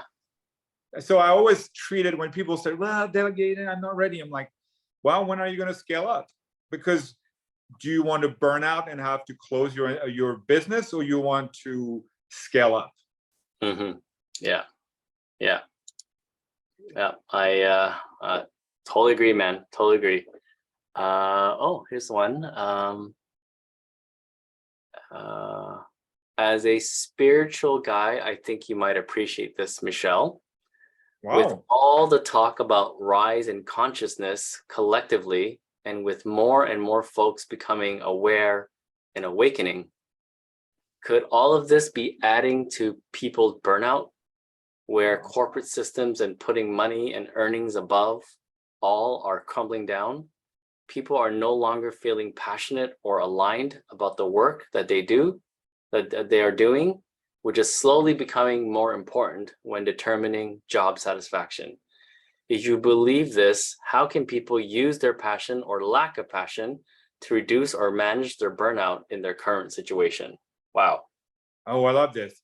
Look, there's a philosopher, Alain de Botton. I don't remember if he's French or Swiss, but I'm going to claim him French, even though I'm going to be completely wrong. It's just, pride, whatever. He said something. He talked about burnout this way.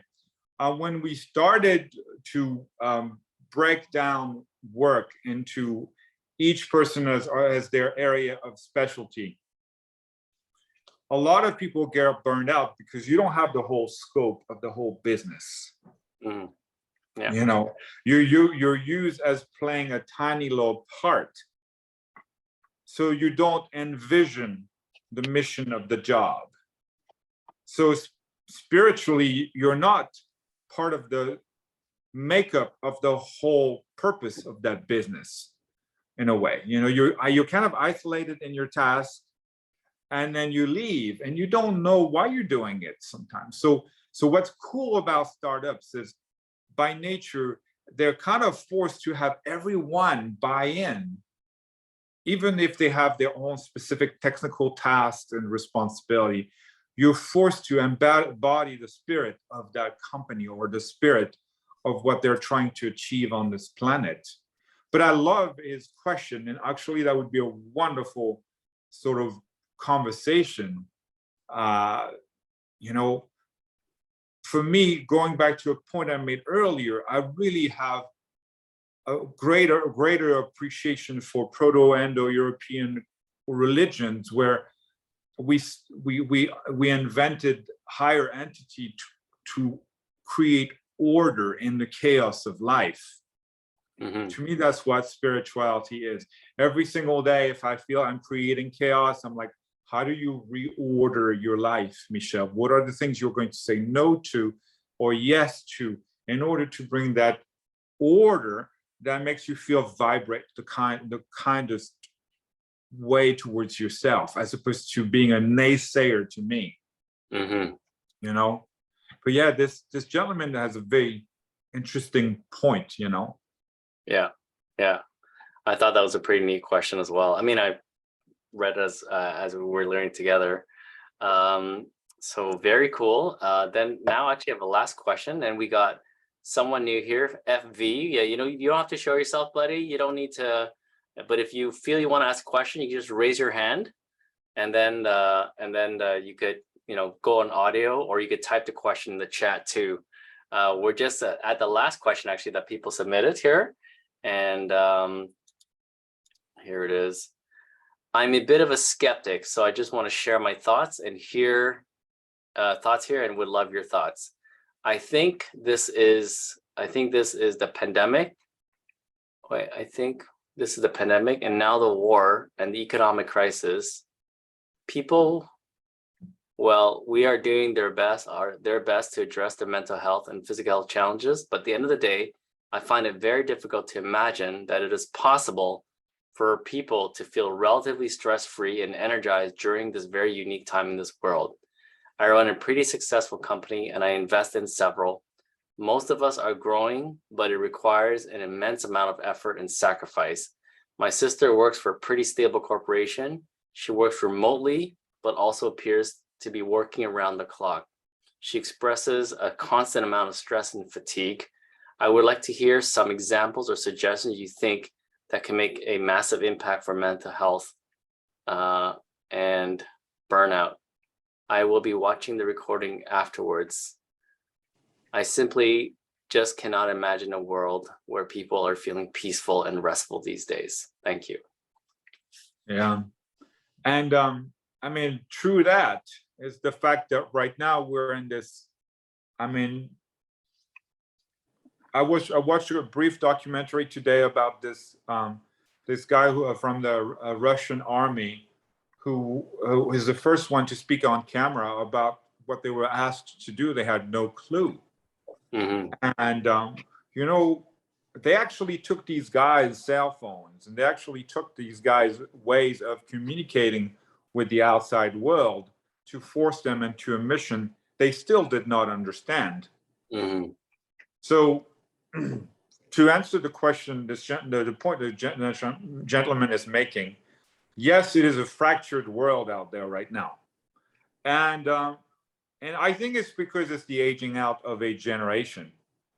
And that a lot of the time aging out of generations come with a form of chaos. The boomers are gone, or they're no way out. By the way, this book is really cool because he talks about boomers and he say how lazy they are.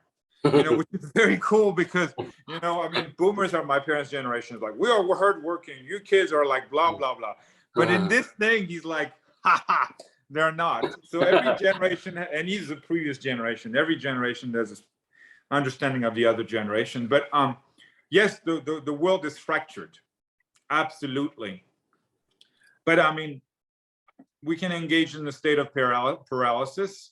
I mean, if you play like an investor, you know, you're going to put your money into conservative mediums, you know.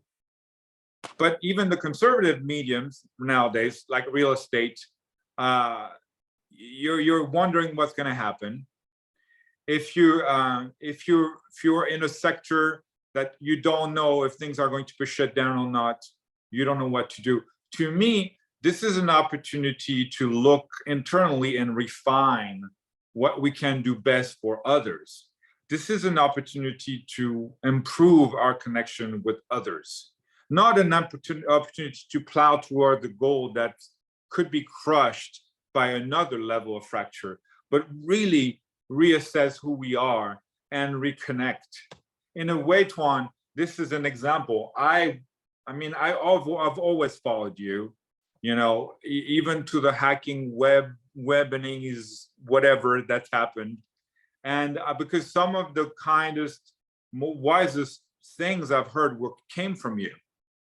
I'm still using ACE to this freaking day, man. 6 years later, and you mentioned it once. I remember our conversations. And in moments like this, that's what we need. So maybe turning off the television or telling off, you know, whatever naysayers are speaking, and then trying to reconnect with humanity and see maybe to his corporation if he can venture into something, you know, more along the line of his humanitarian values. You know, and I'm making zero assumption about this gentleman. I don't know what he does. You know, he could be in humanitarian IT. I don't know, but spending the time to believe in humans at the root level. You know, before we go, let me give you an example. I live in freaking rural Georgia, okay? Most everybody is not politically the same as me because I was raised a freaking communist. You know, I mean, and the French communism is basically the French Catholic Church minus the inappropriate, minus the higher entity and all the, you know, you take care of the poor, you take care of the orphan, you help moms, you know, and in this case, you help dads, you help people. So that's how it was brought up. But I'm in a world of individualistic people here, but I have tons of friends in this small community. We don't vote the same way. One time I had a client, a local client, she's in her 70s, and she was on one side of the political spectrum, I was on the other. And I said, I want us to do this. I want us to do a list of the things we might agree on. We had 20 points in common. Social, philosophical, political views. Like, and then we realized she's a bright person. We realized that difference is created by political prerogatives of creating this pendulum of you versus me versus you. But as human, if we believe in it, we can definitely face our neighbors and realize that we can recreate a community that does not feel fractured like Ukraine versus fucking Russia.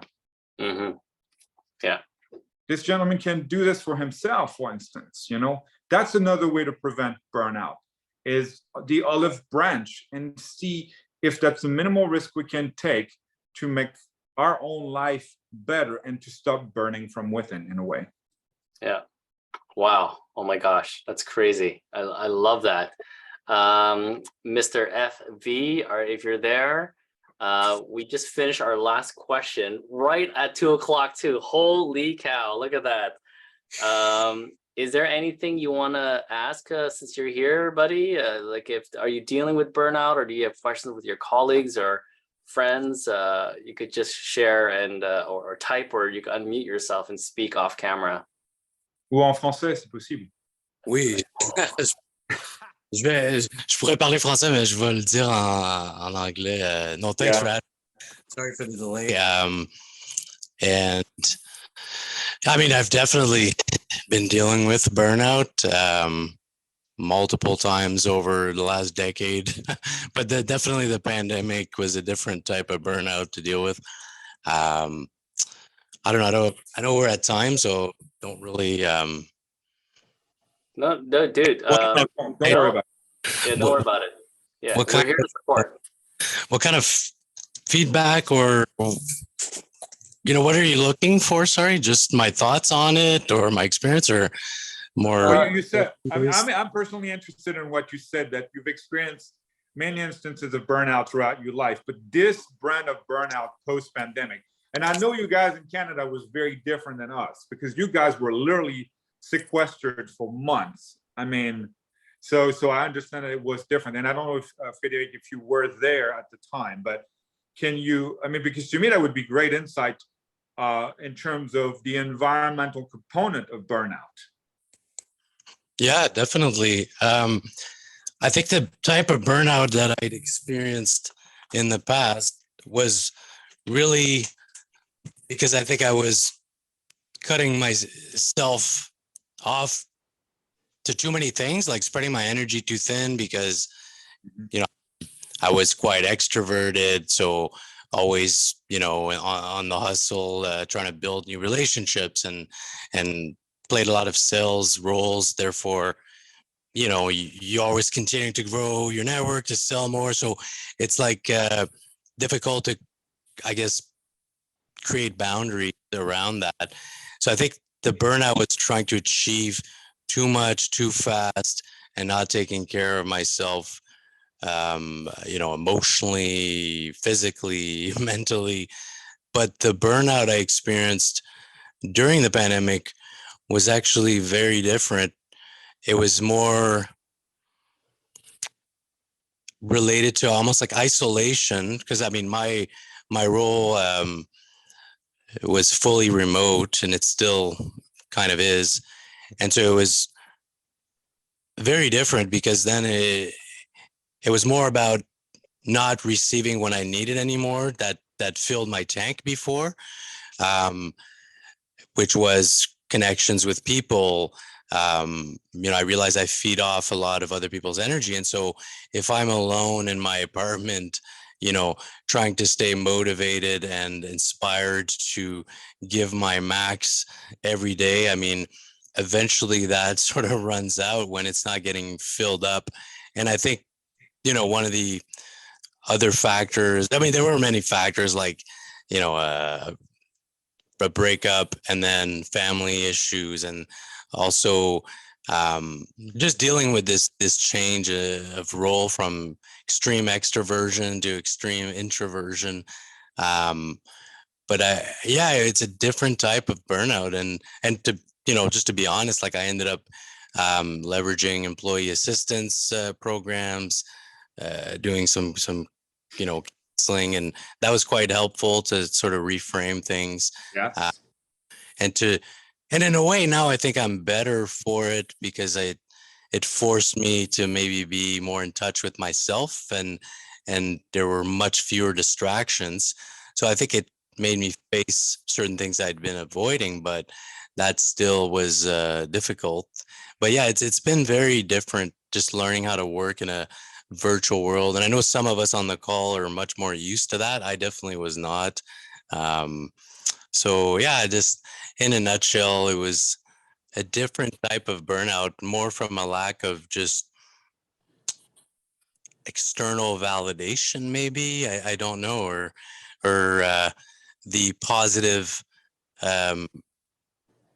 piece of working with people in person. Like, I didn't get that anymore. So I think I just and yeah, isolation. So in a nutshell, that's it. Well, so this is, I mean, one of the things I'm hearing is this. First, I mean, it went against your ego self. I mean, you are someone who is very comfortable interfacing with others, and you bring meaning to it, and then it creates this form of élan, this, you know, the forward motion, which is, you know, for you, is meaningful. Like, but you know, one thing you mentioned when you said isolation, I totally thought about bear. And when bear decide to isolate, they hibernate, they sleep. And with this pandemic, we were forced to do something else. We were asked to isolate at a primal level, but not sleep, think, which is the worst thing you can do. The whole of Canada was, you know, little clusters of caves, philosophers in caves, you know, pacing around, and then realizing that our primal instinct is to be with people, even the likes of myself, where I like to remain isolated. I like to control the space when I'm around people. I wanted to not be isolated. I'm very lively professionally because this is what I do. But usually I will shut down. I will actually have my headset and I'm just walk through life and try to avoid as many people as possible. Okay. And, but you're the opposite. But with the pandemic, we all met in the same room. It's almost an existential a theater like by Jean-Paul Sartre may have created. He put a bunch of us in the freaking cave and forces us to worry about the future and our human condition, in addition to having to do work like you did, in addition to have to do relationship, in addition to have to do a family. I mean, that is a recipe for disaster. To me, the bear are smarter when it comes to hibernation. Yeah, those are great analogies, actually. Yeah, I never thought about it that way. It's been an interesting challenge, but you know, another thing coming out of the pandemic, a lot of people have told me they appreciate, they're more mindful of, and I hope this is not going to be lost. Hopefully the younger generation will be taught this, but being mindful of every moment, you know, going to the grocery store and how surreal it feels to be surrounded by people and stuff, you know, choosing your food or going to a restaurant or to a movie. I mean, we've all felt like we were just coming from another planet when we were finally released in the wild. I don't know if you experienced that, Frédéric, you know, being let loose again, but. Oh, definitely. And I mean, I'll say that as soon as May hit and the weather was nicer, I just went the other extreme, and I've spent, you know, the last 3 months being hyper social and catching up with people, and that's been good to fill up the tank. But now I think it's about finding balance between. Yes, exactly, which to prevent burnout too. Yeah, exactly. But yeah, great points. But you know what doesn't, what's the expression? What doesn't kill us hopefully makes us stronger. I think in the end, this experience was valuable personally. And I think I've actually learned some pretty interesting insights about myself through it. But, you know, any growth comes with some resistance first, I think, and challenges. So there is a light at the end of the tunnel. Well, and thank you for sharing. I really appreciate wanting to not only talk in English, which is hard for us sometimes, you know, but also sharing your experience. That I appreciate that. Oh, definitely. And just one last thing, actually, I bought this little painting a few weeks ago. I was at some art festival outside, and it really, I wish I could share it with everyone. Maybe I can email a picture of it, but it's essentially a drawing of someone in a cave with a bit of light, and then there's a quote at the bottom saying, s'engouffrer dans sa caverne à cause de la lumière au bout. So going into your cavern because of the light at the end of it. And I just saw this and it, you know, gave me shivers. And so it's on my desk now. And so there's a reason sometimes we go in our cave, and we have to remember that is because there is a light at the end of it. And that is what we're trying to reach. You know, I would add that the greatest source of light is really the people we connect with trust. I mean, Tuan does not know this, but he has been a source of fucking light for me. He did. Same here. I mean, he doesn't. And that's, Frederic, you probably are a source of light for people, you know. And I know I am by virtue of my function on this planet, but I want it to be more than just what my function is. I think we have to go beyond our function. You know, I'm a therapist, I'm a coach, you know, I'm a functional nutritionist. Functionally, I work that way, but we have to provide the light at other levels. I walk at the park here 3 times a day, 6 miles, and I have a gentleman, every time he passes me, he's probably in his early 80s, he watches my dog smile, he goes, man, that's a smile. Every day, it sounds like an old mid-50s aged out commercial, but every day he brings me light. And then I look back, every single person he crosses, they have this badass smile. And he's been doing this for the 82 fucking years. That's the energy, that's the essence of light, it's the energy of people, which is what we lose when we fucking burn out. What is burning out is the light from within. That's amazing. I think we can all be a source of light for others that we encounter every day. And recently I started doing yoga and yin yoga, especially because it's more meditative. It's helping me a lot. I realized like I need to start building up my chi or my energy again, right? Since it's been sucked dry by multiple things. And so, yeah, having that practice to rejuvenate your energy and realizing you can, like you said, to your point, we can all be a source of energy or light to others around us. And so, yeah, it's pretty special. I think they should have cargo pants yoga. That would be so funny. Because people would be falling and all with all the pockets and everything, you know. But you know, and then the chi you mentioned, again, going back to essential early religions where it's chaos versus order. And it's our prerogative to create order in our world without being dogmatic, you know, but to create order. And that's what Frederic, you're doing. And I'm sorry, I'm going way too long, so I apologize, you know, so. This is so awesome. I mean, Fred, it's cool. It's fun. Oh, this is amazing. I wish I wish I joined right at the beginning. Well, I will be uploading this. The call is spectacular. AC and I, you know, we're messaging each other like, wow, man, Michel's just dropping incredible knowledge, and not just your knowledge, but your energy is, you are a beam of light and inspiration. I know I feel it, and I'm pretty sure AC, I don't know if he's there, but yeah, this is so good, so good. I don't want to. And it all started with a conversation about wrestling, which is like, wow, how did we do that? Yeah. I know we've gone 2 and a quarter here, which was like amazing. I am so blessed and grateful for this. I mean, you inspire me today, not just on a psychological perspective, but you're just so intelligent. and I say this in a way where I aspire to learn a lot of different things, and you have brought information that I'm not fully versed in, but I'm interested in. So, you know, it's you know, I'm just inspired to continue learning now. So thank you.